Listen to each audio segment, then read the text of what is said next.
Welcome back to ThinkTech. Here we are on a Thursday, the 3 to 4 block with Audrey Suga-Nagakawa. That's hyphenated. Yes, sir. And we're talking about can Hawaii support its seniors? And Audrey is a speaker on the challenges facing Hawaii's seniors and their families, and she has served on the AARP. That used to be the Association for Retired People, but now it's the AARP. That's correct. It's different. And she has a consulting company that consults on elder care issues, and that's called ASN Consulting Company. So she's a volunteer, she's an entrepreneur, she's all over the issue about elder care, and boy, do we need that in this town. We want to be an age-friendly city. Absolutely. Yeah. So what is an age-friendly city? An age-friendly city is a city that has the type of amenities and infrastructure that supports people actually of all ages. It's just not for seniors. So we're talking about infrastructures that are like, for example, pedestrian-friendly streets, crosswalks, having the type of community centers, focus centers that would engage people of all ages, developing vibrant resources in the community that provides employment, as well as in terms of recreational activities and educational opportunities. We're looking at having the kind of healthcare systems and healthcare resources for our seniors, especially as they're growing older, but also again from the families. We want to protect the whole entire family, so birth to death basically. We want to have the city very accessible to them in all walks of life, and that's what the Age Friendly is all about. And we're very excited that Honolulu is looking to become one of the age-friendly as part of the World Health Organization's initiative. How do you know that, Audrey? I mean, did somebody say that? How did I know that? Yeah, that Honolulu is looking to be an age-friendly city. So AARP Hawaii, along with many other stakeholders who are very interested in this, is pushing forward in having this initiative. The mayor of Honolulu has already submitted. Caldwell. Yes, has submitted an application to become an age-friendly. WHO. Yes, exactly. And so over the next few years, they're going to be starting up the planning of how to develop this. There's several cities already across the country, like Portland and New York, that has already become New York. There's a section of New York. Yeah, absolutely. They have already started the ball rolling. And so they have done just wonderful work. And we feel that Hawaii has all the great pieces to do this as well. And so we're hoping to push this forward. Okay, may I offer my gadfly thoughts on this? Okay, You know, sure. As in so many other areas, Hawaii could be more than it is, okay? And I'm gratified to hear that the mayor is, putting an application in. I think Hawaii's destiny, Hawaii, the whole state, destiny should be as an age-friendly city. I think it's really, really, really important that we do that. But I don't think we've achieved that yet. In fact, you can disagree with me if you like. I think we're further away from that than we were years ago when people would tend to take care of their families, that the family would stay together in the same house, and it was just assumed that the young folks would take care of the old folks just the way the old folks had taken care of the young folks. It was a generational continuum, and it was rooted in the various cultures that all gave respect to their parents. But we're losing that in the nuclear age. And a lot of old folks, are adrift, and it's just really sad sometimes, where you would expect, especially Asian families who are into, respect for elders, are not respecting them as much as they used to. And the government really hasn't paid all that much attention to it. That's sort of like the homeless, it's a social safety net kind of thing where the government could do much more than it is doing. So I'm not in this ball of wax, you are, but my perception is that we got work to do here, and we have to catch up if we are going to get ahead of the norm in the country. Absolutely, and as you know, the boomers are coming, and they are here actually. So from 2011, the baby boomer generation is starting to turn 65, and this is part of what we call the silver tsunami, and they're here and they're going to be hitting us for the next 3 decades. And you're absolutely right about the fact that in the past we've had families taking care of their seniors, and that was just part of heavily rooted in our culture and traditions. But you have to remember now too that our family sizes have shrunk. And so when once upon a time when there was 5, 6 siblings who could help take care of mom and dad, we barely have 2 children. It's harder for them. It is. And not only that, many of our young folks have left the islands and they go to the mainland to pursue their careers, and it's a lower cost of living. And so, you know, who's left behind but mom and dad who are aging, or the one sibling who's trying to take care of mom and dad, and also perhaps aunties and uncles who don't have any children left, you know, to take care of them. And you also have to remember the fact that people in Hawaii live really long, and it's really a Good for that. That's a good thing. It's a good thing. It's a great thing. But on the other hand, the longer we live, that means the risk, the chances of developing some kind of development, some kind of disabilities or severe catastrophic illnesses, which will incapacitate Or thought you. process illnesses. Yeah, exactly, will become greater, and so therefore the years of caregiving becomes longer. And so that's the double-edged sword that we're facing. And the fact that we have a shrinking household, you know, there's less people who take care of mom and dad or grandma. So now we're seeing 2 generations of seniors in one household. And of course, the person who's Well, that's right, the grandparents and the parents. Exactly. My grandmother lived to 100. So Hopefully you'll live to 120. okay. Well, anyways, and but you know, but of course, the age group, the primary caregivers tend to be right around 48 to 55. And guess what? They have kids. They have children in school. And guess what? They have careers too. Absolutely. And so they're just like, we're calling them the sandwich generation, but it looks like a clubhouse Sandwich sometimes generation. because there's like The double club layers. sandwich The club generation. sandwich, exactly.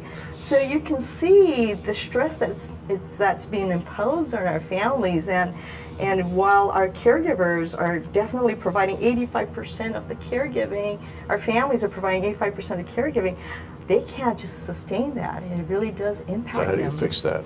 So how do we fix that? I mean, I love getting right to the point, you know. Absolutely. It's great, Audrey, to do this. Yeah. So there's several initiatives that are going on at the state level as well as the national level in trying to address this issue, and especially in Hawaii, it's so urgent. So from the state's perspective, there's been some federal initiative called the Aging and Disability Resource Center. We're trying to tackle this in a multi-pronged approach. One is the issue of access. People don't know where to turn to when the crisis hits their home. What are the right questions to ask?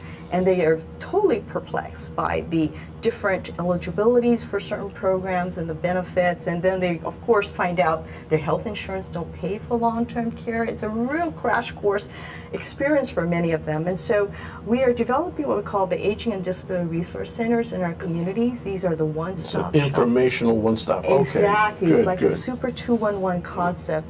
And these are being sponsored through the State Executive Office on Aging, through the counties of area agencies, where they're becoming these one-stop shop, and to be able to give people information and help them navigate a very complex long-term care system, and helping them to decide what are they eligible for and what they're not eligible for, and how to best look at the best options that meets their family needs. Otherwise, what we're seeing is that people will automatically think they would have to go to a nursing home.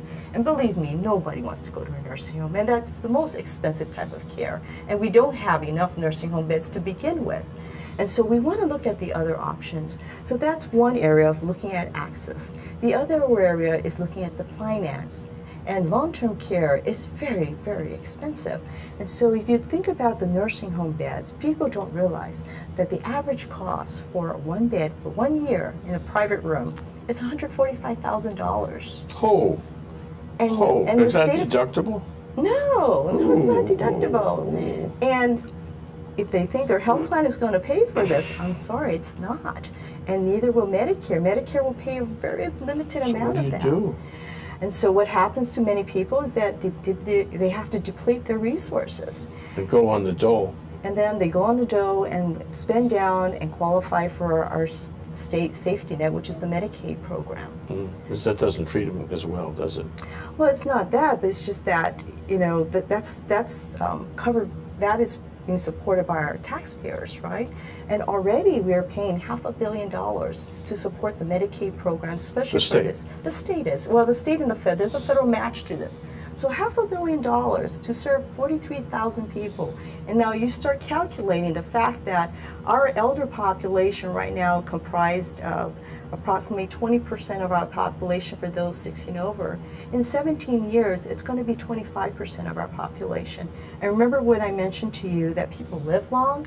Well, the chances of them needing long-term care, 30%, it gets even greater. on and on. Right. And they're going to be, living for many, many years. So how can we afford that? It's really a problem. I mean, It is. technology, medicine makes us live longer lives, but at the end of the day, it's not like you fall dead on the street.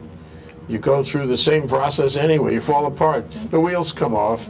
Then you have to have long-term care. You have to be in some kind of care facility because you can't live otherwise, and you need a lot of help, and it's expensive. So what do we do? I mean, and somebody has to come and bail you out, and you can't bail yourself out unless you're really wealthy. Right.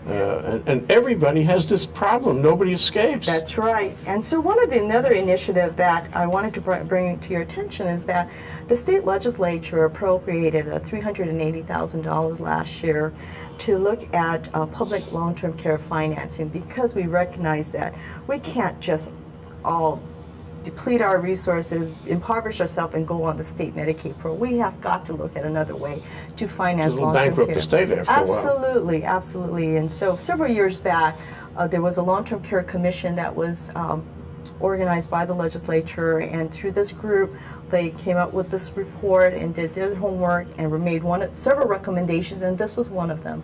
And so the legislature has provided that have passed a bill to support that, and so we're ready to begin the searching for an actuarial person to do the studies. What does it do?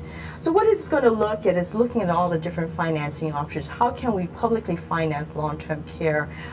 There was an attempt of this many, many years ago, and it did get passed through the legislature, but it did not get signed off by the previous governor.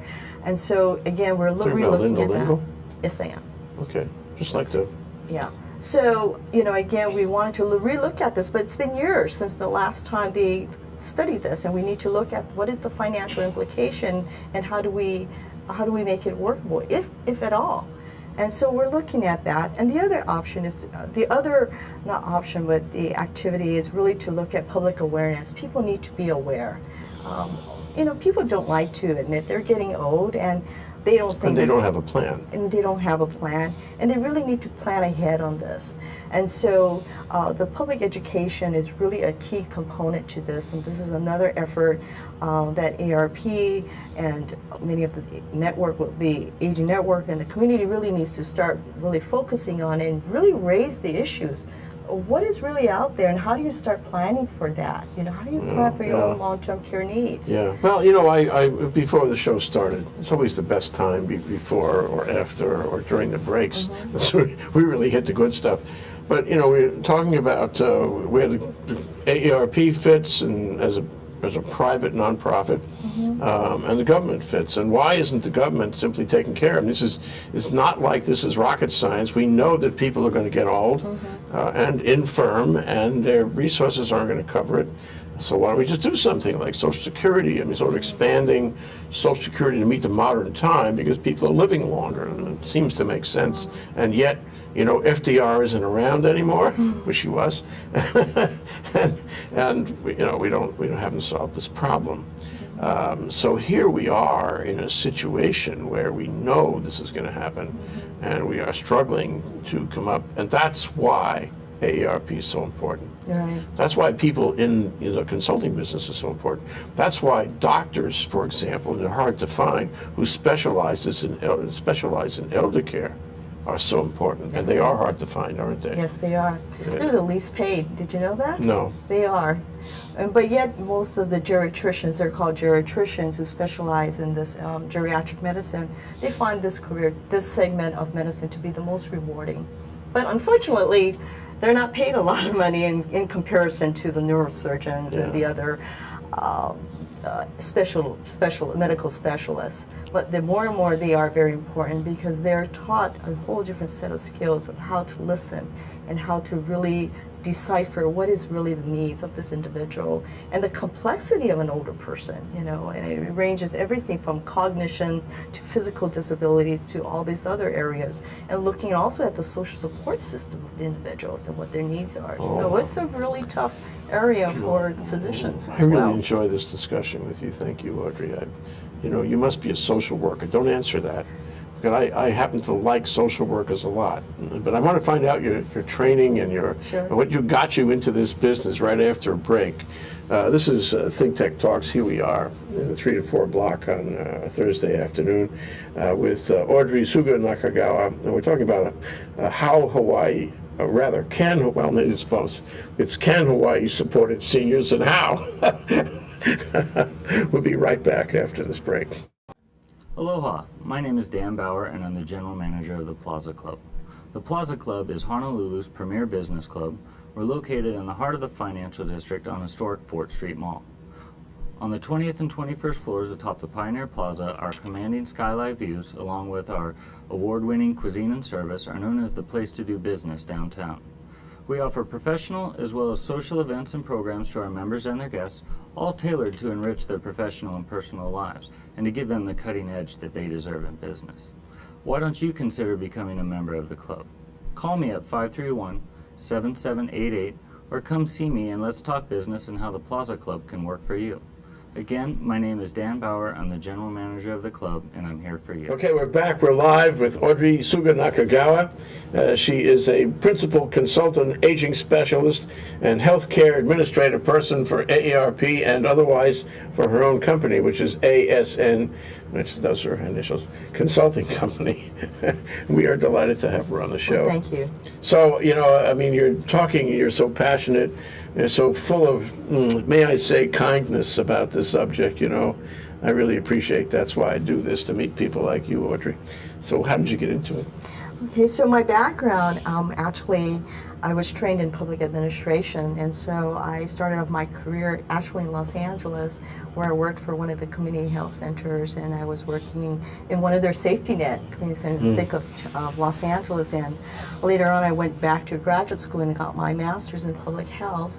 And already at that point, I already knew about the demographics. The seniors were, the fact that the boomers were aging and we were going to have the tsunami. And so my interest in elder care services was really piqued from way back then with the anticipation of the senior turning 65, and knowing that I too, I hate to admit this, but I am part of that boomer population. Yeah, so you're self-interested like I am. Yes, I am. And of course, you know, my grandmother lived to 100, and my other maternal grandmother lived to 90, and so we have longevity in our family, and so definitely there's some self-interest in this.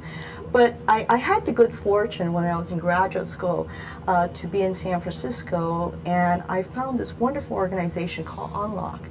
And there was one of the most... Spell it? ONLOK. And it's an organization in Chinatown, San Francisco, that was doing just tremendous progressive work in the seniors and really looking at how we can provide an alternative to nursing homes. And I had the good fortune of doing my graduate studies and internship there. And it was just an unbelievable experience and very cutting edge approach to providing very compassionate care that would keep our seniors at home. And so Hawaii actually was awarded with one of those projects, and so that brought me back home. It was a great opportunity because my parents were here, and I was looking for a way to come back home and then find a job that would really fit what I wanted to do. And so here I was back here, and I worked for Maluhia, which was a long-term care facility that sponsored the PACE site in here, and had a really great time trying to get that program up to speed, and you know, just working with this network and learning more about the different complexities of our system and trying to make it a little better place for us. And so those years have just flown by, and here I am, becoming a caregiver. I became a caregiver myself. And of course, I was fortunate to have had this background Sure. that allowed me to take care of my parents. And they both passed, but nevertheless, I was very fortunate to use my knowledge and my skills and my resources to help them. A week ago, we interviewed a woman named Christy McPherson. Interestingly, she's the daughter of the minister who used to run the Church of the Crossroads, right near the university, which was a kind of liberal type of church back in the 60s in Vietnam time. And she is an extraordinary person, and she's full of all the right things to work in an organization called Family Promise. Family Promise places homeless families, not individuals, but families, back in the community, and she's getting a lot of gratification out of that, and she's built for it perfectly. And I say to myself, gee, it's not a bad career. There's gratification. You have to be the kind of person who reaches out. You have to care a lot about people. You have to be able to develop, distinct relationships with with different people, so that you can actually help them. And I wonder, your thoughts about this as a career for somebody here who wants to, participate in community affairs and help people. What is it like? What do you have to do to get into it? I feel like I'm one of the luckiest people in the world because I am able to do what I've always aspired to do, really giving back and putting my skills into place and my knowledge and all those years of training. I'm able to do this in the most productive way. And I've also been able to, the people who are in this area, this field, they're all very compassionate people, very intelligent and very visionary. They just want to build a community that's so much better for ourselves and for our future generation. And this is one of the reasons why I've joined AARP as well as a volunteer, and I serve on their executive council because it truly aligns with what I believe in. And I think we're all in it together. We have to, because this is the community we live in.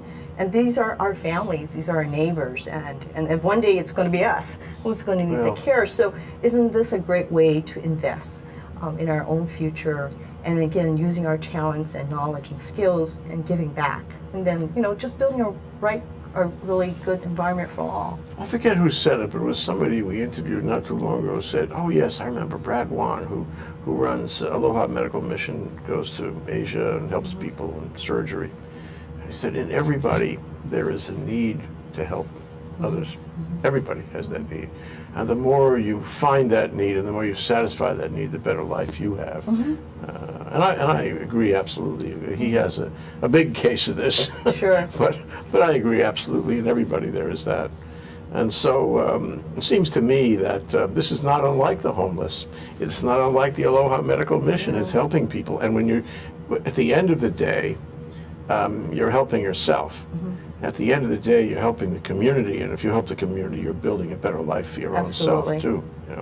So we need to have, Hawaii. I always see Hawaii as a great laboratory, and the best civilization, a utopia in our time. But we have to address these things. We have to make it good for the elders, so that we can feel that we are giving to them and they have a good life. I wanted to turn to something you said, and that is AARP. Sure. What attracted you to it, and what are you doing for it, and what is it doing here? So AARP, just for your viewers, it's a nonprofit, nonpartisan organization, and it serves people of age 50 and older. So people think it's a lot older, but actually it starts from age 50. Not limited to retired people. No, not at all. And that's why they got rid of the word retired persons, because it includes a lot of working people like myself. And of course, we have 148,000 members in the state of Hawaii, so it's a very large organization.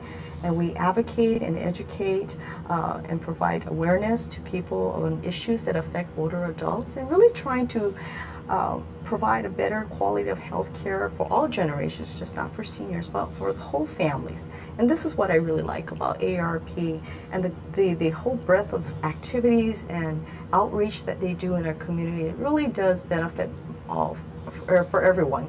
And so it's really an honor for me to be part of this organization. And it's a lot of fun. There's so many great people in there and talented individuals. But we do a lot of education and a lot of workshops. We do community service. And as you know, yesterday, ARP Foundation had announced the establishment of a relief fund for the people of the Philippines. Yes. Who are battling and trying to survive this horrible disaster, and they've already pledged $500,000 to match for every dollar, so it's a potential up to $1 million That's great. that will be donated. So this is the kind of work the ARP does, and it has a tremendous outreach to the community. And so this is what ARP's been doing. For the last several years, the ARP has been really focused on the issue of long-term care and caregiving. And so they have been hosting a numerous number of conferences for the caregivers on the community, trying to raise awareness about long-term care. How you do it, how you plan it, Right. how you administer it. Right, and ARP's been more like a convener. So they will try to bring in all the other service providers that are providing the services out there, and come together at a conference and put out these workshops on different topic matters, because remember I mentioned long-term care is such a complex issue. So people who want to know about Medicaid, long-term care insurance, how to get the home care services, what is the definition between activities of Do you need a daily- lawyer for this? I think so. You need a translator, really. And I feel that's what I do half the time, translating What's in the law? what's in law and what is in the benefit booklets, because people don't know, it's in English, but they don't know what that really It's means. complicated stuff. It really and is. Your eyes glaze over when you read that material. I don't like reading them myself. I don't think the lawyers do either. They're the one that wrote it. Well, I think it's very helpful, because you have to know that, and if you ignore that, you pay a price for ignoring it. Absolutely. It's like what you said initially really strikes me is about making a better life for people, offering them community structures, social structures, where they can have a decent life, where they can find the creature comforts they need, and the shelter they need, where they can find friends and human contact, where they can find jobs and a meaningful existence. Absolutely. And AARP helps with all of that, and that's great. But let me make an observation to you. I love McDonald's. I know, I admit it. I shouldn't do love too. McDonald's, I but do I love too. McDonald's. One of the reasons I love McDonald's is it's a community in McDonald's. Ah. You go to any McDonald's, I know. any McDonald's, I and know. you see, the elders. They occupy a good part of McDonald's, and they sit having coffee, and they schmooze with each other, and this is their social time, recreation, something. Is this the way it should be, or is that a compromise? No, I don't think it's a compromise. It's just amazing how that has turned out. Yeah. And if you notice lately in the McDonald's franchise, they've all upgraded their look. Have you noticed? They look like a little coffee shop with this Smart. frappuccinos and the lattes. I mean, they're really getting smart about this boomer market. And that was something that yesterday the president of ARP, who was here, gave us a presentation on generational marketing and looking at the opportunities of this boomer market. And please do not dismiss this group, because this is a huge market economic opportunities, and it's just a matter of re-strategizing and retooling and repositioning for this market that's coming in right now. And looking at what their needs are. They're not our seniors of yesterday, absolutely not. It's a whole different generation that we're dealing with. That was a very interesting. I went and covered that. We have footage of that, which we'll put on OC16.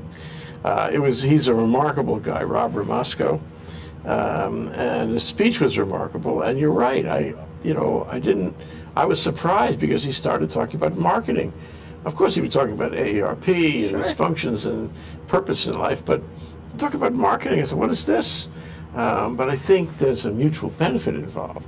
If he can convince the society in general that they should market to the elders, everybody wins. He had some great remarks that he made yesterday, And one of them was, I think, really central. It's the same thing you said a few minutes ago, is that nobody wants to spend his final years in a care home. We all want to spend our final years at home, the home we built and, you know, cared for and all that. And so if AARP can make that possible, this is a great gift. Right. You know. And there's something that he also said, and he did touch upon the fact that Robert Moscow touched upon the fact that the life expectancy is so long. So what does that mean? That means actually our middle age, what we consider middle age, has now expanded as well. And so how do we engage ourselves? People who are retiring at 65, they're still very vibrant. And there's so much to give back. And so, you know, what do they want to do? And they're not going to just go and play golf and, you know, sit around the house and just go play cards or anything. Not at all. And so there's an opportunity here to really capitalize on this great resource. And for many of them, they may even think about a second career. And so that's something also that ARP has been looking at, Life Reimagined, about really thinking about, what can I do as my encore, you know, my encore career? And it may not be working per se. It could be just going back to school or volunteering and doing something that you never had a chance to do, but you now can do it. You know, I've been thinking about that more and more. Have you? And you're right. I mean, it was somehow it was catalytic what he said. And I began thinking, well, you know, I'm not the only one who thinks about second career here in, you know, in ThinkTech. Let's take a brief break, and when we come back, I'd like to talk more about how you can have a second career, what it can be like, and how AARP and other people like you, consulting people, can help you make that possible, because that is a great gift. It's almost like having 9 lives. Oh, yes. We'll be right back. That's Audrey Suga-Nagakawa. She's an elder care consultant and a voluntary advisory board member of the AARP here in Hawaii, and this is her passion for sure. And we're talking about, can Hawaii support its seniors, and if so, how? We'll be right back after this break. Aloha, I'm Jay Fidell for ThinkTech. For nearly half a century, the Hawaiian Foreign Trade Zone, number 9, has brought the benefits of the Foreign Trade Zone program to Hawaii businesses and entrepreneurs. DBED, the Hawaii Department of Business, Economic Development and Tourism, operates Hawaii's Foreign Trade Zone program. It does so to encourage international business and economic development. The Foreign Trade Zone mission is to increase the amount of international trading activity in Hawaii, thereby providing employment opportunities for the residents of our island state. For more information, see ftz9.org. I'm Jay Fidell of ThinkTech. Mahalo. Okay, we're back. We're live. This is ThinkTech. We're talking about can Hawaii support its seniors today with our guest Audrey Suga-Nagakawa, who is a consultant on aging and associated with the AARP, which is having a big week this week, with Rob Ramasco from, let's see, where the headquarters is It's in Washington, D.C. In Washington, D.C., of course. Where else would it be? Now we're talking about, you know, getting age conscious, having our city become an age-friendly city, our state become an age-friendly state, and becoming a utopia, you know, about ages, all getting together. I love that idea. And last, before we took the break, we were talking about another chapter, another life. And I would offer you my conversation, which I had at lunch today with somebody who was thinking about that kind of thing. The thing about it is that at any given moment, you know, you could fall down on the pavement dead. Mm-hmm. And you have that moment of, if you're lucky enough to have that moment of retrospection, you have to be able to look back down the field and say, it was good. You know, I did what I had to do. I'm proud of, or at least I feel that the time I spent was okay time, and it's okay. A lot of people, they go linear, you know, they stay in the same situation their whole lives, and they wait to retire, and then they wait to die, and this is not a good thing. A second career or a third, whatever you could do, really sounds like a wonderful way to make your life unique, make it yours, make it an expression of all that is unique in you and about you. And so it's, you know, to be considered. Not everybody can do it, but to be considered. That's right. That's right. So, ARP has this whole campaign called Life Reimagined, and it's really to address those very issues. I mean, here it really should be part of your retirement planning. So it's not just making sure that you have the financial means to retire, but how do you stay engaged? How do you keep your brain fit, and how do you keep physically active and socially engaged with other people? Well, isn't it true that if you don't do that, you are going to get old faster? Absolutely, and then there's all sorts of problems that will come with that. Depression, you don't start eating correctly, and so your nutritional intake diminishes, and that causes a whole lot of problems. We know that, and you don't exercise, and so there's evidence of that. You need to stay engaged, and it also needs to give you some kind of a reason to get up in the morning and get out there and stay connected and stay healthy and look forward to another day. And so Life Reimagined has really been all about all of the above and looking at what is next. And given the fact that we live a long life, we have at least 20, 30 years to be productive. Right, and as we get to the end of it, it becomes more precious every day. Absolutely.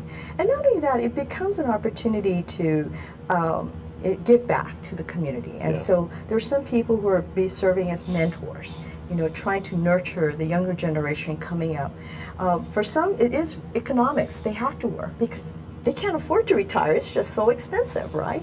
And so some of them are working, and of course, heaven forbid, we have children coming back to our household. So we have the boomerang generation. Yeah, the boomerang generation. They're coming back, and they're bringing their little ones along the way. And so you have a multi-generational household that sometimes you have to support. It's a good thing, though. Yeah, it's a good thing. It can be a good thing. Can be a good thing. Thank you. Right. And then, of course, and so there's all these different avenues. Let me add one. Sure. It's the tragedy, it's always a tragedy, of a long marriage and the loss of a spouse. And in Hawaii, this happens when the surviving spouse doesn't have a lot of connection around the community. And that's a recipe for disaster, in my opinion. Isolation of any kind is a recipe for disaster. So what can we do about that? How can we reach out to that person, give that person second chapter, give that person something to wake up to in the morning? Yeah.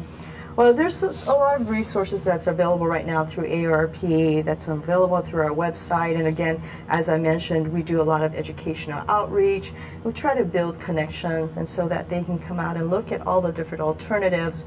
There's a lot of effort to get our community more organized in that respect of letting them know the different avenues, whether it's going through school, education, going back to school, or exploring new hobbies.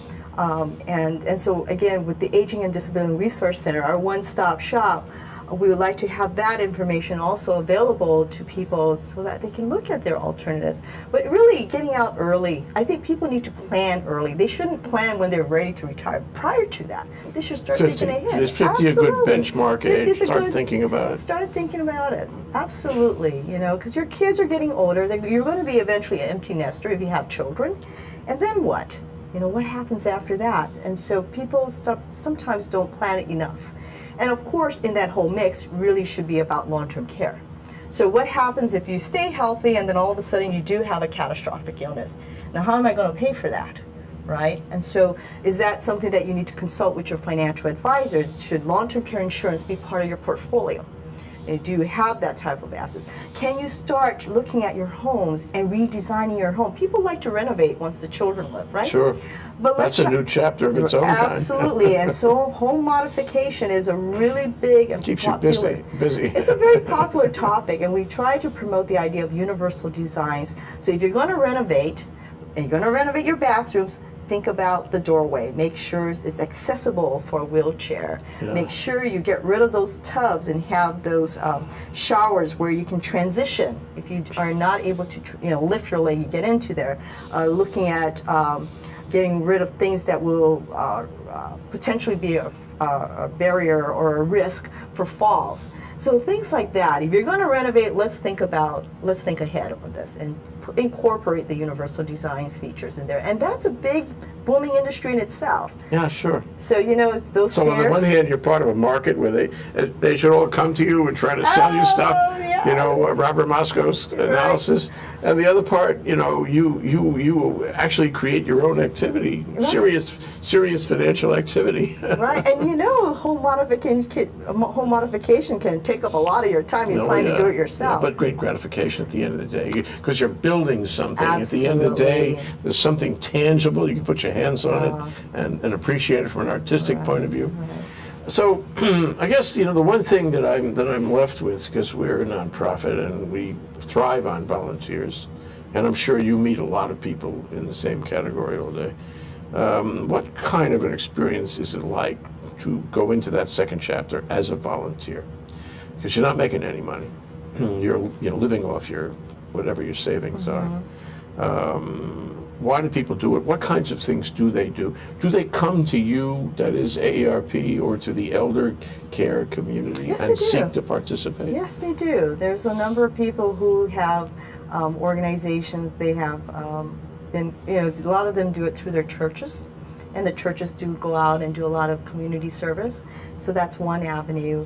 A lot of them go back to their children or neighborhood schools and volunteer at the schools as readers or participate in the extracurricular activities. And the schools can always use their help. And then of course there's nonprofit organizations like ARP, Lanakila Meals on Wheels.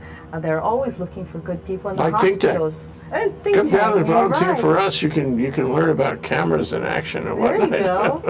And then the hospitals, they're always looking Oh for yeah, I volunteers. forgot about Right. that. This is from the heart. This is great stuff. I'm going to take one more break. Sure. Last break, Audrey, and then we'll come back and close. That's Audrey Suga-Nagakawa. We're talking about taking care of our kupuna. Can Hawaii support its seniors, and if so, how? When we come back, I'd like to ask her about what measures are of interest in the legislature. What do we need to do in terms of getting initiatives passed in the legislature to prepare ourselves to be an age-friendly city and state. We'll be right back after this break. Aloha, I'm Nicole Horry for ThinkTech. For nearly half a century, the Hawaii Foreign Trade Zone No. 9 has brought the benefits of the Foreign Trade Zone program to Hawaii businesses and entrepreneurs. DBET, the Department of Business, Economic Development and Tourism, operates Hawaii's Foreign Trade Zone program to encourage international business and economic development. The Foreign Trade Zone's mission is to increase the amount of international trading activity in Hawaii, thereby providing employment opportunities for the residents of our island state. For more information, see ftz9.org. I'm Nicole Horry. Mahalo. Audrey Suga-Nagakawa, an expert in senior health care, elder health care, and elder care in general. It's great to be with somebody like you, and it makes me feel younger. By being somebody who can appreciate the elders and somehow give to them, even by just having this discussion, it makes you feel younger, somehow. Yeah. So anyway, I just want to know where it's all going. The grand plan, the plan to make Honolulu an age-friendly city and Hawaii an age-friendly state, and to help us and our friends to live a better life here after we're in our next chapter, whether that's voluntary or involuntary.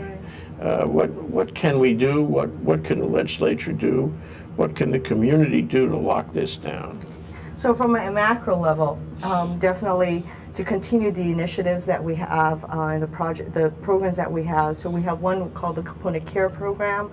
It is a program of home and community-based services. It's really to help our individuals who are not quite impoverished yet, and we don't want them to impoverish themselves to be eligible for Medicaid, but to have access to respite services, affordable services. It's a major program that we have in this state, and it has been providing a lot of relief. Unfortunately, it's not enough monies, but we take what we can and help the families who are struggling to take care of their loved ones. We know that the long-term care actuarial study is going to be rolling out, and hopefully we'll have the report ready by the next, not this coming, but the following session. And so we would like to legislature to really pay hard attention on this and to really start looking at the long-term care awareness and education. We need to start that now. It's already late, and again, we need to figure out how to bring attention to these issues that's affecting all of us. And ironically, we talk about it privately.